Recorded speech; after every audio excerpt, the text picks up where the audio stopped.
Dalam proses sales order atau sistem pemasaran, terdapat sistem penjualan secara kredit. Nah, kali ini saya Hendrikus Riki akan menjelaskan tentang penjualan kredit. Penjualan kredit itu untuk menghindari tidak tertagihnya piutang, sebaiknya setiap penjualan kredit yang pertama kepada seorang pembeli didahului dengan analisis terhadap dapat atau tidak pembeli tersebut diberi kredit. Analisis pemberian kredit di setiap perusahaan memiliki kriteria yang berbeda-beda tergantung dari kebijakan perusahaan tersebut. Fungsi yang terkait dalam sistem penjualan kredit adalah yang pertama, fungsi penjualan.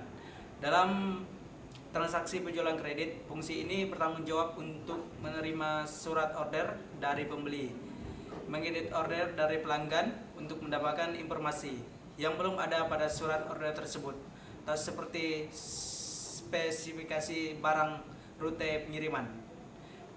Meminta otoritas kredit menentukan tanggal pengiriman dari gudang mana barang akan dikirim, dan mengisi surat order pengiriman. Yang kedua, fungsi kredit. Fungsi kredit ini berbeda di bawah fungsi keuangan yang dalam transaksi penjualan kredit bertanggung jawab untuk meneliti status kredit pelanggan dalam memberikan otoritas pemberian kredit kepada pelanggan. Yang ketiga, fungsi gudang. Dalam transaksi penjualan kredit, fungsi ini bertanggung jawab untuk menyimpan barang dan menyiapkan barang yang dipesan oleh pelanggan, serta menyerahkan barang ke fungsi pengiriman. Yang keempat, fungsi pengiriman. Dalam transaksi penjualan kredit, fungsi ini bertanggung jawab untuk menyerahkan barang atas dasar surat order pengiriman yang diterima dari fungsi penjualan. Fungsi ini bertanggung jawab untuk menjamin bahwa tidak ada barang yang keluar dari perusahaan tanpa ada otoritas dari yang berwenang.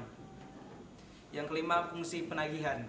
Dalam fungsi transaksi penjualan kredit, fungsi ini bertanggung jawab untuk membuat dan mengirim faktur penjualan kepada pelanggan, serta menyediakan kopi faktur bagi kepentingan pencatatan transaksi penjualan oleh fungsi akuntansi penjualan kredit, dan membuat serta mengirim pernyataan piutang kepada para debitur serta membuat laporan penjualan.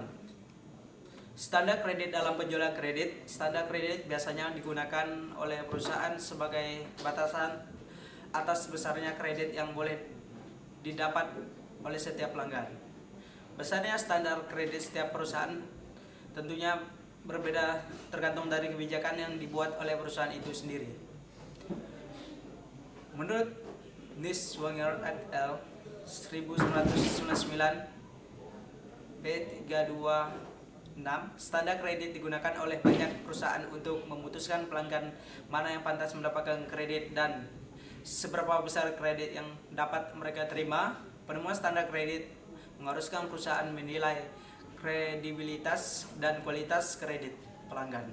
Secara tradisional, penilaian kredibilitas pelanggan melibatkan pertimbangan atas 5 karakter. Yang pertama, karakter mengacu pada probabilitas bahwa pelanggan akan menghormati kewajiban banyak manajer kredit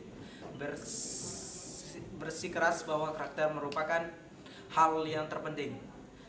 Karakter mencerminkan kejujuran pelanggan dan tanggung jawab moral yang memiliki pelanggan untuk menghormati utang. Para manajer kredit seringkali mencari informasi mengenai karakter pelanggan dengan menyediakan suatu komunikasi bisnis. Penyediaan semacam ini dapat dilakukan melalui bankir-bankir lokal, pengacara kreditor lain, dan bahkan para pesaing. Yang kedua, kapasitas. Mengacu kepada kemampuan pelanggan untuk untuk membayar. Manajer kredit menilai faktor ini dengan mengkaji ulang catatan pembayaran pelanggan di masa lalu, penyataan umum mengenai bisnis pelanggan, dan barangkali observasi atau operasi pelanggan. 3. Kapital.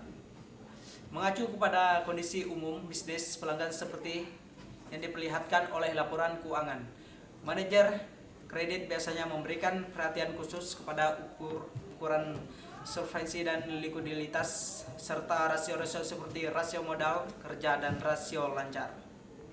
Yang keempat, kolateral. Mengacu kepada aktivitas yang akan digunakan pelanggan sebagai jaminan untuk kredit. Institusi atau lembaga keuangan biasanya meminta kolateral atas kredit-kredit yang berjumlah besar. Kolateral bisa berbentuk aktiva ataupun seperti tanah, bangunan, atau persediaan. 5. Kondisi.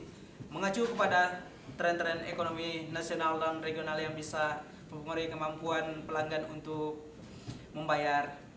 Sebagai contoh, sewaktu resesi ekonomi, menaiki kredit biasanya memperketat. Selanjutnya akan dilanjutkan teman saya, Saudara Budi Yulianto.